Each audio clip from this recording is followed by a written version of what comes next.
हरे कृष्णा। आइए सब मिलकर प्रार्थना करते हैं। नहीं है मेरा यह संसार, ना है ये मेरे लिए, सभी हैं कृष्ण के तभी तो प्यारे हैं वे सदा। मेरे तो हैं कृष्ण केवल दूसरा न कोई, जैसा भी हूँ उन्हीं का हूँ, शरण में हूँ उनकी सदा। सुख दुख नहीं है जग में, सिर्फ हैं परिस्थितियाँ, हैं सभी प्रसाद प्रभु की, लौ लगे कृष्ण से सदा। श्रीमद् भगवद गीता के आज के सत्र में हम 18वें अध्याय के 73वें श्लोक से आरंभ करने जा रहे हैं। 73 श्लोक, अध्याय 18, जो कि अंतिम अध्याय है, अंतिम चरण में हैं अब हम।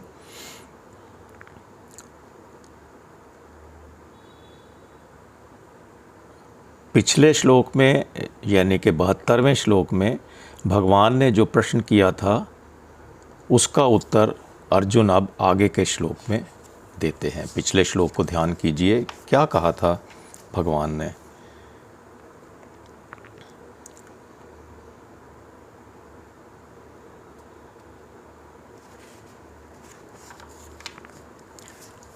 अर्जुन कहते हैं, हे अच्युत, आपकी कृपा से मेरा मोह नष्ट हो गया है और मैंने स्मृति प्राप्त कर ली है। मैं संदेह रहित होकर स्थित हूँ। अब मैं आपकी आज्ञा का पालन करूँगा। आइए इसको समझने का प्रयास करते हैं। अर्जुन भगवान से क्या कहते हैं, क्या कह रहे हैं। अर्जुन ने यहाँ भगवान के लिए जो संबोधन किया है, यानी कि अच्युत नाम से भगवान को संबोधित किया है।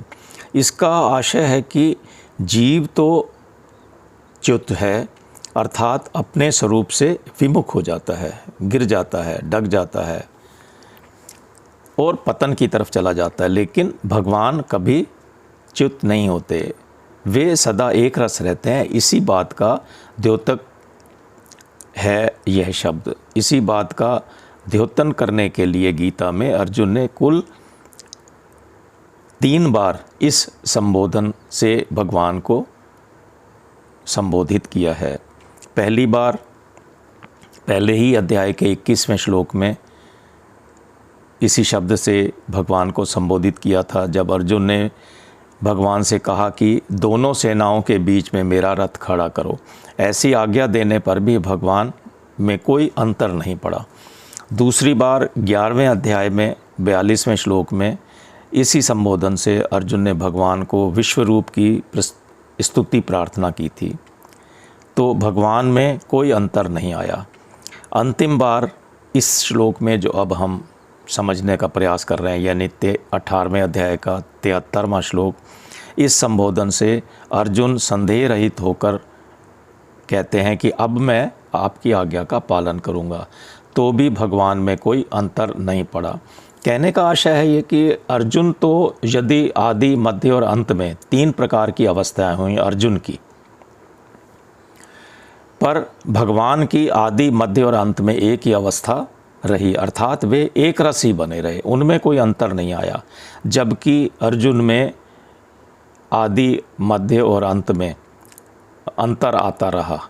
हर बार जब जब इस संबोधन से भगवान को संबोधित किया तो अर्जुन की अवस्था में अंतर आया हुआ प्रतीत होता है। दूसरे अध्याय में अर्जुन ने, दूसरे अध्याय के 7वें श्लोक में अर्जुन ने कहा था कि मैं आपका शिष्य हूँ, आपके शरण हुए मुझे शिक्षा दीजिए, ऐसा अर्जुन ने कहा था और भगवान की शरणागति स्वीकार की थी। इस श्लोक में उस शरणागति की पूर्णता होती है। यहाँ आकर पूरी तरह से शरणागति कंप्लीट हो जाती है, पूर्णता होती है। 10वें अध्याय के अंत में भगवान ने अर्जुन से कहा कि तेरे को बहुत जानने की क्या ज़रूरत है, मैं संपूर्ण संसार को अपने एक अंश में व्याप्त करके स्थित हों। इस बात को सुनते ही अर्जुन के मन में एक विशेष भाव पैदा हुआ कि भगवान कितने विलक्षण हैं। भगवान की विलक्षणता की ओर लक्ष्य जाने से अर्जुन को एक प्रकाश मिला। उस प्रकाश की प्रसन्नता में अर्जुन के मुख से ये बात निकल पड़ी कि मेरा मोह चला गया है। ध्यान कीजिए, 11वें अध्याय के पहले ही श्लोक में अर्जुन ने ऐसा कहा था। परंतु भगवान के विराट स्वरूप को देखकर अर्जुन के हृदय में भय के कारण हलचल पैदा हो गई। डर गया वो, और उसके हृदय में हलचल पैदा हो गई। तब भगवान ने कहा कि यह तुम्हारा मूल भाव है। देखिए, अर्जुन ने तो ये कहा था कि मेरा मोह चला गया है, और भगवान ने जब उसके विराट रूप दिखाया तो उसके मन में, अर्जुन के मन में हलचल पैदा हुई। तो भगवान ने कहा कि यह तुम्हारा मूल भाव है, यानी कि तुम्हारा मोह अभी गया नहीं है, तुम व्यथित और मोहित मत हो। ऐसा भगवान ने 11वें अध्याय के 49वें श्लोक में कहा था। अब यहाँ सर्वज्ञ भगवान के पूछने पर अर्जुन कह रहे हैं कि मेरा मोह नष्ट हो गया है और मुझे तत्व की अनादि स्मृति प्राप्त हो गई है। अंतःकरण की स्मृति और तत्व की स्मृति में बड़ा अंतर है। प्रमाण से प्रमेय का ज्ञान होता है। हमें जो संसार का ज्ञान होता है वह प्रत्यक्ष आदि प्रमाणों के द्वारा ही होता है, क्योंकि संसार विवेक विचार का विषय है। परंतु जो विवेक विचार का विषय नहीं है बल्कि विवेक विचार का प्रकाशक है, उसको विवेक विचार द्वारा नहीं जान सकते, क्योंकि जो वस्तु प्रकाश्य होती है वह प्रकाशक को प्रकाशित करने में असमर्थ होती है। इसलिए जो सबका प्रकाशक और आश्रय है वह परमात्म तत्व श्रद्धा विश्वास का विषय है, विचार का विषय नहीं है। लेकिन परमात्म तत्व अप्रमेय है, अतः परमात्मा प्रमाण से व्याप्त नहीं हो सकता, यानी कि परमात्मा प्रमाण के अंतर्गत आने वाला तत्व नहीं है। परमात्मा को जानने के लिए किसी प्रमाण की आवश्यकता नहीं है, केवल मानने की आवश्यकता है। अर्थात परमात्मा प्रमाण के अंतर्गत आने वाला तत्व नहीं है, लेकिन संसार सबका सब प्रमाण के अंतर्गत आने वाला है और प्रमाण प्रमाता के अंतर्गत आने वाला है। जिससे जाना जाता है वह तो प्रमाण होता है, जिसका ज्ञान होता है वह प्रमेय होता है, और जानने वाला है, जो जानने वाला है वह प्रमाता होता है। यानी कि इंद्रियां एवं अंतःकरण प्रमाण हैं, संसार प्रमेय है और स्वयं चेतन प्रमाता है। प्रमाता एक होता है, प्रमाण अनेक होते हैं। प्रमाणों के बारे में कई प्रत्यक्ष, अनुमान और आगम, ये 3 मुख्य प्रमाण मानते हैं। कई प्रत्यक्ष, अनुमान, उपमान और शब्द, ये 4 प्रमाण मानते हैं। ऐसा हमने शुरू में गीता के इंट्रोडक्शन में भी बताया था। और कई इन चारों के सिवाय अर्थापत्ति, अनुपलब्धि एवं ऐतिह्य के ये 3 प्रमाण और भी मानते हैं। इस प्रकार प्रमाणों के मानने में अनेक मतभेद हैं, परंतु प्रमाता के विषय में किसी का कोई मतभेद नहीं है। ये प्रत्यक्ष, अनुमान आदि प्रमाण वृत्ति रूप होते हैं, परंतु प्रमाता वृत्ति रूप नहीं होता, वह तो स्वयं अनुभव स्वरूप होता है। अब श्लोक में एक शब्द का प्रयोग किया गया है, स्मृति। तो हम थोड़ा सा इसके विषय में भी समझने का प्रयास करते हैं। स्मृति शब्द की जहाँ व्याख्या की गई है उसके ये लक्षण बताए गए हैं। जहाँ जहाँ भी स्मृति शब्द की व्याख्या की गई है उसके जो लक्षण बताए गए हैं वे इस प्रकार हैं। योग दर्शन में कहा गया है, अनुभूत विषय का ना छिपना अर्थात प्रकट हो जाना स्मृति है।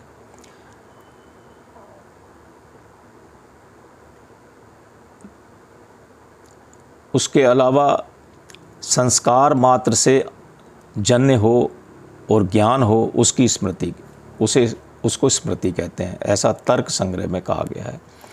यह स्मृति अंतःकरण की एक वृत्ति है। यह वृत्ति प्रमाण, विकल्प, निद्रा और स्मृति 5 प्रकार की होती है तथा हर प्रकार की वृत्ति के 2 भेद होते हैं, क्लिष्ट और अक्लिष्ट। संसार की वृत्ति रूप स्मृति क्लिष्ट होती है, अर्थात बांधने वाली होती है, कॉम्प्लेक्स, और भगवत संबंधी वृत्ति रूप स्मृति अक्लिष्ट होती है, अर्थात क्लेश को दूर करने वाली होती है। इन सब वृत्तियों का कारण अविद्या है, परंतु परमात्मा अविद्या से रहित है, इसलिए परमात्मा की स्मृति स्वयं से होती है, वृत्ति या कारण से नहीं होती। जब परमात्मा की स्मृति जागृत होती है तो फिर उसकी कभी विस्मृति नहीं होती। एक बार परमात्मा की स्मृति जागृत हो गई तो सदा के लिए हो गई, जबकि अंतःकरण की वृत्ति में स्मृति और विस्मृति दोनों ही रहती हैं। परमात्म तत्व की विस्मृति या भूल तो असत संसार को सत्ता और महत्ता देने से हुई है। जब हम भगवान को भूल जाते हैं और संसार को सत्ता देने लगते हैं तो भगवान की विस्मृति हो जाती है। यह विस्मृति अनादिकाल से है, अनादिकाल से होने पर भी इसका अंत हो जाता है। जब इसका अंत हो जाता है और अपने स्वरूप की स्मृति जागृत हो जाती है तब इसको स्मृति लब्ध्या कहा गया है, अर्थात स्मृति की प्राप्ति हो गई है, ऐसा श्लोक में कहा है। अर्थात असत के संबंध के कारण जो स्मृति सुषुप्त रूप से थी वह जागृत हो गई है। जैसे एक एग्जाम्पल से समझते हैं, जिस प्रकार एक आदमी सोया हुआ है और एक मुर्दा है, इन दोनों में महान अंतर है, ऐसे ही अंतःकरण की स्मृति विस्मृति दोनों ही मुर्दे की तरह जड़ हैं, पर स्वरूप की स्मृति सुप्त है, जड़ नहीं है। केवल जड़ का आदर करने से सोए हुए की तरह उसके ऊपर से वह स्मृति लुप्त रहती है, अर्थात आवृत रहती है, ढकी हुई रहती है, कवर रहती है। उस आवरण के न रहने पर उस स्मृति का प्राकट्य हो जाता है, वह स्मृति फिर से प्रकट हो जाती है, तो उसे स्मृति लब्धा कहते हैं, अर्थात स्मृति की प्राप्ति हो गई। अर्थात पहले से जो तत्व मौजूद है उसका प्रकट होना, उसके ऊपर से आवरण हट जाना ही स्मृति है, और आवरण हटने का नाम लब्ध्या है।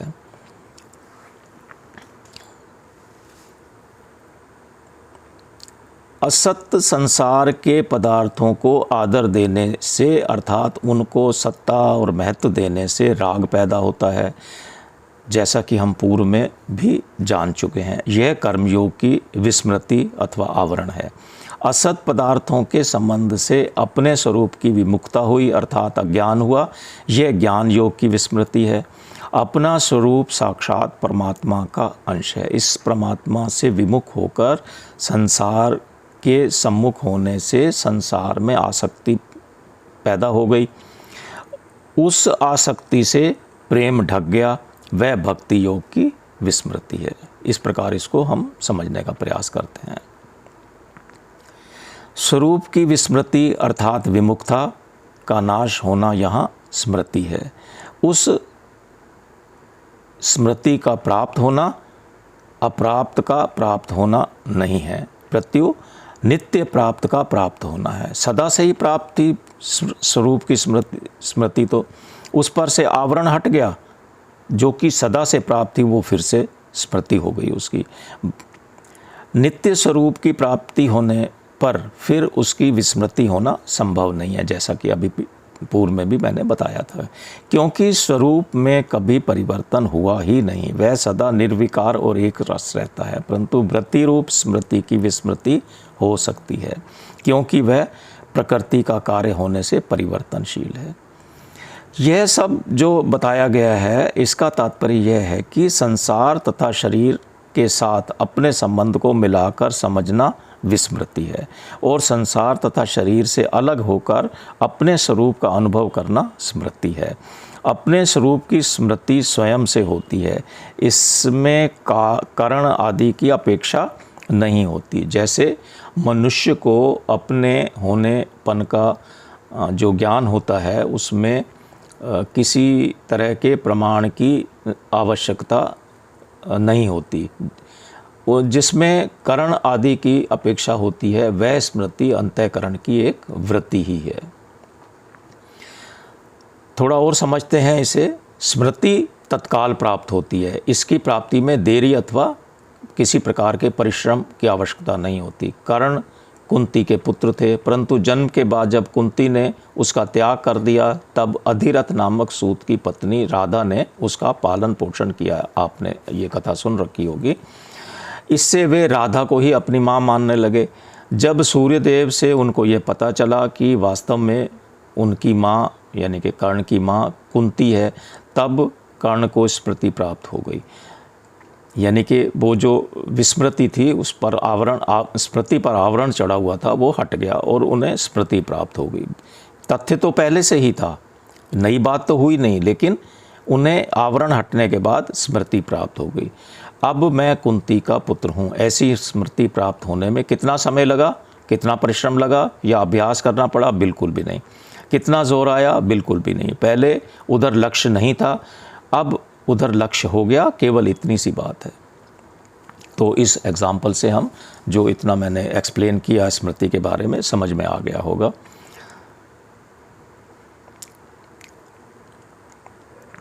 स्मृति भगवान की कृपा से ही प्राप्त होती है। कृपा होती है भगवान के सम्मुख होने पर, और भगवान की सम्मुखता होती है संसार से विमुख होने पर। जैसे अर्जुन ने कहा कि मैं केवल आपकी आज्ञा का पालन करूंगा, ऐसे ही जैसा श्लोक में कहा है अर्जुन ने अभी इस श्लोक में, ऐसे ही संसार का आश्रय छोड़कर केवल भगवान के शरण होकर कह दें कि हे नाथ, हे मेरे नाथ, अब मैं केवल आपकी आज्ञा का पालन करूंगा। कहने का आशय है कि स्मृति की लब्धि में, स्मृति की प्राप्ति में साधक की सम्मुखता और भगवान की कृपा ही केवल और केवल कारण है। इसलिए अर्जुन ने स्मृति के प्राप्त होने में केवल भगवान की कृपा को ही माना है। इसमें अपना कोई परिश्रम उन्होंने नहीं माना है। भगवान की कृपा तो सभी प्राणियों पर अपार, अटूट, अखंड रूप से निरंतर रहती है। जब मनुष्य भगवान के सम्मुख हो जाता है तब उसको उस कृपा का अनुभव हो जाता है। कृपा तो पूर्व में भी थी, लेकिन भगवान के सम्मुख होने से उसको उस कृपा का अनुभव हो जाता है। अर्जुन ने श्लोक में एक और शब्द का प्रयोग किया, आपकी कृपा से मैंने स्मृति प्राप्त कर ली है। तो ये कहने से अर्जुन का अभिप्राय यह है कि अपने विशेषता से जो सर्वगुह्यतम तत्व बताया भगवान ने, उसकी मुझे विशेषता से स्मृति आ गई है। मैं आपका ही था, आपका ही हूँ और आपका ही रहूँगा। यह जो स्मृति आ गई है, यह मेरी एकाग्रता से सुनने की प्रवृत्ति से नहीं आई है। मैंने कंसंट्रेट किया इस बात पर, इसलिए नहीं आई है। अर्थात यह मेरे एकाग्रता से सुनने का फल नहीं है, बल्कि यह स्मृति तो आपकी कृपा से आई है। यानी कि इसमें अर्जुन ने अपना कोई अपने को क्रेडिट नहीं दिया है। मैंने शरण होकर, पूर्व में मैंने शरण होकर, अर्जुन कह रहे हैं कि शिक्षा देने की प्रार्थना की थी। फिर यह कहा था कि मैं युद्ध नहीं करूंगा, परंतु मेरे को जब वास्तविकता का बोध नहीं हुआ तब तक आप मेरे पीछे पड़े रहे। इसमें तो आपकी कृपा ही कारण है। आपने मुझे छोड़ा नहीं तो आप छोड़ देते, क्योंकि मैंने कहा मैं युद्ध नहीं करूंगा, तो हाँ भाई ठीक है मत कर, लेकिन आपने मुझे छोड़ा नहीं। तो ये तो आपकी कृपा ही है। मेरे को जैसा सम्मुख होना चाहिए वैसा मैं सम्मुख नहीं हुआ हूँ, परंतु आपने बिना कारण मेरे पर कृपा की, अर्थात मेरे पर कृपा करने के लिए आप अपनी कृपा के परवश हो गए, वशीभूत हो गए, और बिना पूछे ही आपने शरणागति की सर्वगुह्यतम बात कह दी। कहाँ कही? इसी अध्याय के 64, 65 और 66वें श्लोक में, जो कि हम पूर्व में अभी पढ़ चुके हैं पिछले सत्र में।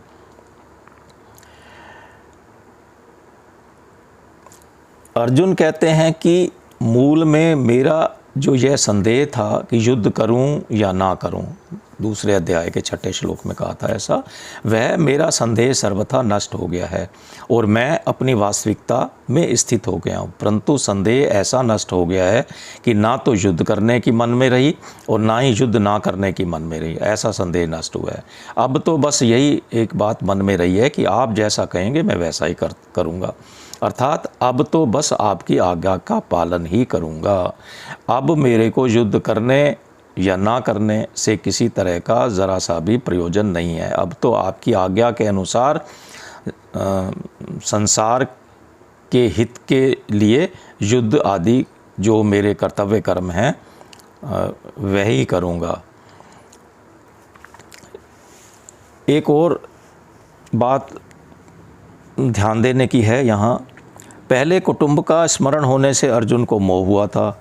उस मोह के वर्णन में भगवान ने यह प्रक्रिया बताई थी कि इस विषय यह बात प्रक्रिया बताई थी कि विषयों के चिंतन से आसक्ति, आसक्ति से कामना, कामना से क्रोध और क्रोध से मोह और मोह से स्मृति भ्रंश हो जाता है। स्मृति भ्रंश होने से बुद्धि नाश और बुद्धि नाश होने से फिर पतन हो जाता है। ये क्रम बताया गया था दूसरे अध्याय के 62 और 63 श्लोक में। अर्जुन भी यहाँ उसी प्रक्रिया को याद दिलाते हुए कहते हैं कि मेरा मोह नष्ट हो गया है और मोह से जो स्मृति भ्रष्ट होती है वह स्मृति प्राप्त हो गई है, मिल गई है। स्मृति नष्ट होने से बुद्धि नाश हो जाता है। इसके उत्तर में अर्जुन कहते हैं कि मेरा संदेह चला गया है। बुद्धि नाश से पतन हो जाता है। इसके उत्तर में कहते हैं कि मैं अपनी स्वाभाविक स्थिति में स्थित हूँ। इस प्रकार उस प्रक्रिया को बताने में अर्जुन का तात्पर्य है कि मैंने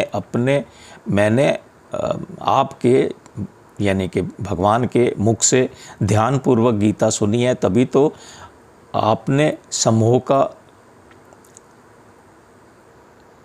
कहाँ प्रयोग किया है और समूह की परंपरा कहाँ कही है वह मेरे को याद है, परंतु मेरे मोह का नाश होने में तो आपकी कृपा ही कारण है। भगवान से विमुख होकर इंद्रियों और विषयों के परायण होना पतन का कारण है और भगवान के सम्मुख होने पर भगवान के साथ वास्तविक संबंध की स्मृति आने में भगवत कृपा ही कारण है। भगवत कृपा से जो काम होता है वह श्रवण, मनन, निधिध्यासन, ध्यान, समाधि और साधनों से नहीं होता। अपना पुरुषार्थ मानकर जो भी साधन किया जाता है उस साधन में अपना सूक्ष्म व्यक्तित्व अर्थात अहम भाव रहता है। वह व्यक्तित्व साधन में अपना पुरुषार्थ या अहम भाव न मानकर केवल भगवत कृपा मानने से ही बिटता है। थोड़ा और इसको गहराई में समझने का प्रयास करते हैं। अर्जुन ने कहा कि मुझे स्मृति मिल गई है, तो इसका मतलब यह है कि इससे पहले विस्मृति हुई थी और विस्मृति किसी कारण से हुई थी। हर चीज़ का कारण होता है। जीव ने असत के साथ, असत क्या है? संसार। तो जीव ने संसार के साथ तालमेल मानकर, उसे अपना मानकर असत की मुख्यता मान ली। इसी से अपने सत स्वरूप की विस्मृति हो गई। विस्मृति होने से इसने असत की कमी को अपनी कमी मान लिया। अपने शरीर को मानने से अर्थात मैंपन तथा शरीर को अपना मानने से यानी मेरापन के कारण इसने असत शरीर की उत्पत्ति और विनाश को अपनी उत्पत्ति और विनाश मान लिया। जिससे शरीर पैदा हुआ उसी को अपना उत्पादक मान लिया। अब एक और इंटरेस्टिंग प्रश्न कि भूल पहले हुई कि असत का संबंध पहले हुआ? प्रश्न है, इंटरेस्टिंग है। भूल पहले हुई या असत का संबंध पहले हुआ? यानी कि भूल से असत का संबंध हुआ या असत के संबंध से भूल हुई? तो इसका उत्तर खोजने की कोशिश करते हैं।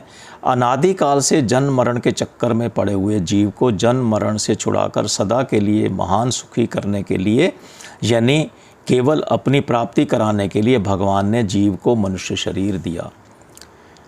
भगवान का अकेले में मन नहीं लगा, ऐसा शास्त्रों में आया है। बृहदारण्यक शास्त्र में भगवान का इस प्रकार वर्णन किया गया है कि भगवान का अकेले में मन नहीं लगा, एकाकी न रमते, ऐसा कहा गया है। इसलिए उन्होंने अपने साथ खेलने के लिए मनुष्य शरीर की रचना की। खेल तभी होता है जब दोनों तरफ के खिलाड़ी स्वतंत्र होते हैं।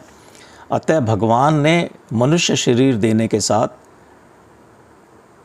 स्वतंत्रता भी दी और विवेक भी। विवेक क्या? सत और असत का ज्ञान दिया।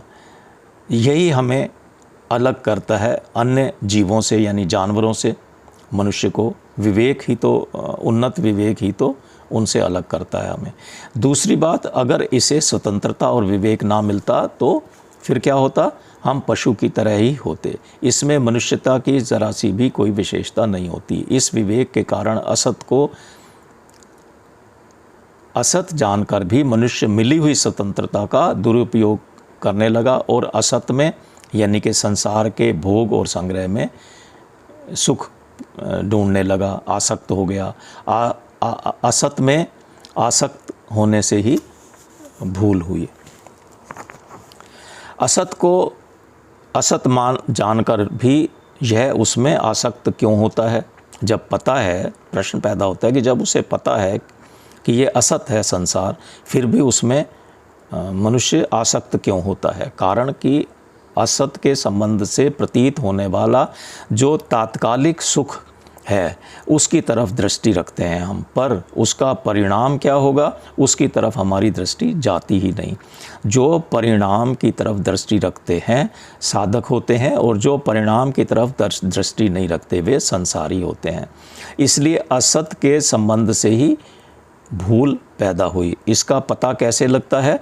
जब यह अपने अनुभव में आने वाले असत की आसक्ति का त्याग करके परमात्मा के सम्मुख हो जाता है, तब ये भूल दूर हो जाती है, मिट जाती है और फिर स्मृति जागृत हो जाती है। इससे यह स्पष्ट होता है, इससे यह सिद्ध होता है कि परमात्मा से विमुख हो जाने से, असत में आसक्ति होने से यह भूल हुई है।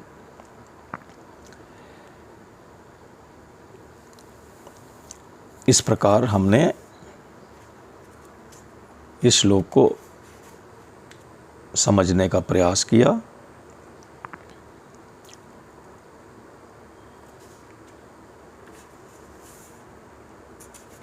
अब हम इसके आगे नेक्स्ट श्लोक यानी कि 74वें श्लोक की तरफ बढ़ रहे हैं। पहले अध्याय के 20वें श्लोक में एक शब्द का प्रयोग किया, अथ, यानी अब। श्री कृष्ण अर्जुन संवाद के रूप में गीता का आरंभ हुआ था, ध्यान कीजिए। अब आगे के श्लोक में इति पद से उसकी समाप्ति करते हुए इस संवाद की महिमा गाते हैं। इति मतलब इस प्रकार, अथ मतलब अब। तो ये दो शब्द हैं जो पहले श्लोक और अब इस श्लोक में प्रयोग किए गए हैं, क्योंकि अब हम अंत की तरफ जा रहे हैं। तो इति मतलब इस प्रकार शब्द का प्रयोग किया है। अब यह श्लोक जो है 74वां श्लोक, संजय धृतराष्ट्र से कहते हैं, इस प्रकार मैंने, यानी कि संजय ने, इस प्रकार मैंने भगवान वासुदेव और महात्मा प्रथानंदन अर्जुन का यह रोमांचित करने वाला अद्भुत संवाद सुना। संजय धृतराष्ट्र से कह रहे हैं। आइए इसको समझने का प्रयास करते हैं। संजय कहते हैं कि इस तरह मैंने भगवान वासुदेव और महात्मा प्रथानंदन अर्जुन का यह संवाद सुना, जो कि अत्यंत अद्भुत विलक्षण है और इसकी याद मात्र हर्ष के मारे रोमांचित करने वाली है। देखिए, वापस बता रहा हूँ मैं, यहाँ इति शब्द का प्रयोग किया गया है। इसका हिंदी अर्थ है इति का इस प्रकार, जिसका तात्पर्य है कि पहले अध्याय के 20वें श्लोक में जब अथ शब्द का प्रयोग किया गया था, तब उस शब्द से संजय श्री कृष्ण और अर्जुन के संवाद यानी कि गीता का आरंभ करते हैं और यहाँ इति पद से उस संवाद की समाप्ति करते हैं। अर्जुन के लिए देखिए इन्होंने संजय ने महात्मा शब्द का प्रयोग किया है, जिसका तात्पर्य है कि अर्जुन कितने महान विलक्षण पुरुष हैं जिनकी आज्ञा का पालन स्वयं भगवान करते हैं। अर्जुन कहते हैं, हे अच्युत, मेरे रथ को दोनों सेनाओं के बीच में खड़ा कर दो। कहाँ कहा था? पहले अध्याय के 21वें श्लोक में। तो भगवान दोनों सेनाओं के बीच में रथ को खड़ा कर देते हैं, आज्ञा का पालन करते हैं। पहले अध्याय का 24वां श्लोक ध्यान कीजिए, जहाँ भगवान ने दोनों सेनाओं के बीच में रथ को खड़ा कर दिया। गीता में अर्जुन जहाँ जहाँ प्रश्न करते हैं वहाँ वहाँ भगवान बड़े प्यार से और बड़ी विलक्षण रीति से और लगभग विस्तार पूर्वक उत्तर देते हैं। कहीं कहीं शॉर्ट में भी दिया है, लेकिन प्राय विस्तार पूर्वक उत्तर देते हैं। इस प्रकार महात्मा अर्जुन के और भगवान वासुदेव के संवाद को मैंने सुना है। संजय कह रहे हैं ये बात। इस संवाद में अद्भुत और रोम हर्षणपना है, रोमांचित करने वाला संवाद है ये। शास्त्रों में प्राय ऐसी बात आती है कि संसार की निवृत्ति करने से ही मनुष्य पारमार्थिक मार्ग पर चल सकता है और उसका कल्याण हो सकता है। मनुष्यों में भी प्राय ऐसी ही धारणा बैठी हुई है कि घर कुटुंब आदि को छोड़कर साधु सन्यासी होने से ही कल्याण होता है। लेकिन गीता इससे कुछ अलग कहती है। गीता कहती है कि किसी भी परिस्थिति, किसी भी अवस्था, किसी भी देश काल घटना परिस्थिति आदि में क्यों न हो, उसी के सदुपयोग से मनुष्य का कल्याण हो सकता है। इतना ही नहीं, वह परिस्थिति बढ़िया से बढ़िया हो या फिर घटिया से घटिया हो, सौम्य से सौम्य हो या घोर से घोर हो, विहित विशुद्ध जैसी प्रवृत्ति हो जिसमें दिन भर मनुष्यों का गला काटना पड़ता है, उसमें भी मनुष्य का कल्याण हो सकता है, उसकी मुक्ति हो सकती है। ये बात कहाँ कही गई थी? 13वें अध्याय के 21वें श्लोक में। जब हर परिस्थिति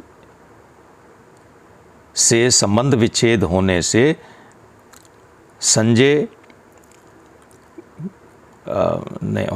जब हर परिस्थिति से संबंध विच्छेद होने से ही कल्याण होता है, तब तो प्राकृत परिस्थिति का घटिया या बढ़िया होने का कोई महत्व दिखाई नहीं देता। हाँ, लेकिन उससे अलग होने के उपाय, यानी कि क्या उपाय हैं? कर्मयोग, ज्ञान योग और भक्ति योग आदि अलग अलग हो सकते हैं, परंतु इनमें राग मिटना ही खास उपाय है, क्योंकि राग मिटने से द्वेष मिट जाता है और राग द्वेष के मिटने से संसार से संबंध विच्छेद हो जाता है। ऐसा हम पूर्व में भी जान चुके हैं। संसार से संबंध विच्छेद होना ही वास्तविक मुक्ति है।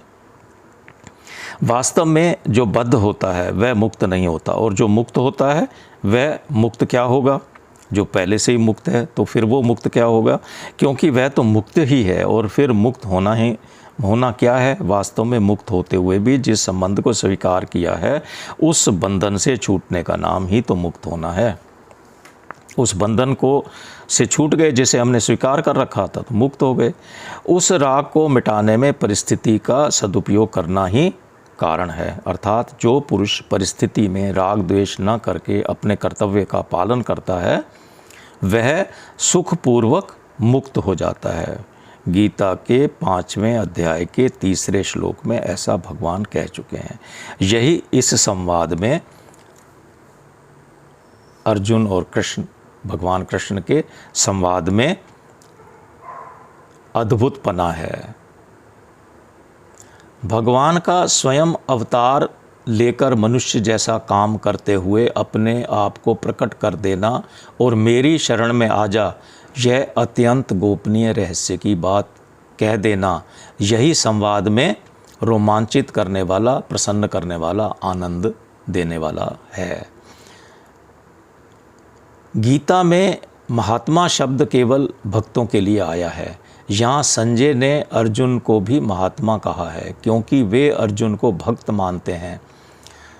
भगवान ने 4थे अध्याय के 3 श्लोक में अर्जुन के लिए कुछ संबोधन किए थे, जिसमें एक शब्द उन्होंने यह भी कहा था कि तू मेरा भक्त है। उस श्लोक को पुनः देखें, चौथे अध्याय के तीसरे श्लोक को। वहाँ भगवान ने स्वयं कहा था कि तू मेरा भक्त है।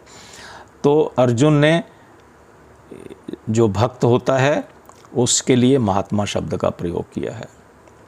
इस प्रकार हम 74वें श्लोक को हमने समझने का प्रयास किया। आज का सत्र हम यहीं तक रखेंगे। आइए सत्र के अंत में भगवान का नाम लेते हैं।